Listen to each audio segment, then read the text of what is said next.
৬৫ বলে ১১০ রান করে অপরাজিত থেকে ইনিংসের বিরতি যান সিডনি থান্ডার্সের ডেভিড ওয়ার্নার। কে জানতো এই মঞ্চে সেঞ্চুরি করে ম্যাচ সেরা হবেন তারই একসময় জাতীয় দলের সতীর্থ ও সিডনি সিক্সার্সের ওপেনার স্টিভেন স্মিথ। ওয়ার্নারের সেঞ্চুরিটা আগ্রাসী হলেও স্মিথেরটা ধ্বংসলীলা। ৪২ বলে ঠিক ১০০ রান করে আউট হন স্মিথ। তার ধ্বংসলীলার ইনিংসের ৬-এর মারি ছিল ৯টি, ৪-৫টি।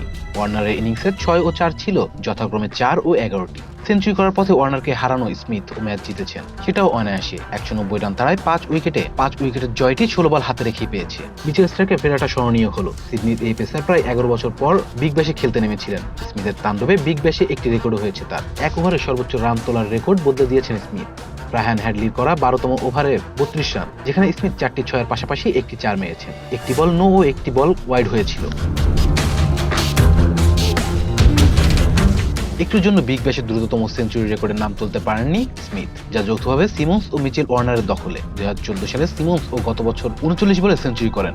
৩৬ বলে সেঞ্চুরি পূরণ করার জন্য মাত্র ২ রান দরকার ছিল স্মিথের, কিন্তু নিতে পারেন মাত্র ১ রান। স্মিথ অবশেষে সেঞ্চুরি করেন ৪১ বলের মোকাবেলায়। সিডনি ক্রিকেট গ্রাউন্ডসে স্মিথকে ৪৭ রানের সঙ্গ দেন পাকিস্তানি ওপেনার বাবর আজম। এই জয়ে ১১ পয়েন্ট নিয়ে টেবিলে ৪-এ উঠল সিক্সার্স। প্লে অফের একটি স্পটের জন্য তাদের সঙ্গে লড়াই ব্রিসবেন হিটের। হিট ১০ পয়েন্ট নিয়ে আছে ৫ নম্বরে। শেষ ম্যাচে এই দুই দল একে অপরের মুখোমুখি হবেন।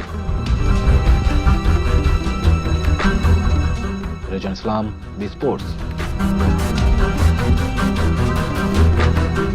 Please subscribe our channel to get more information about Sports World.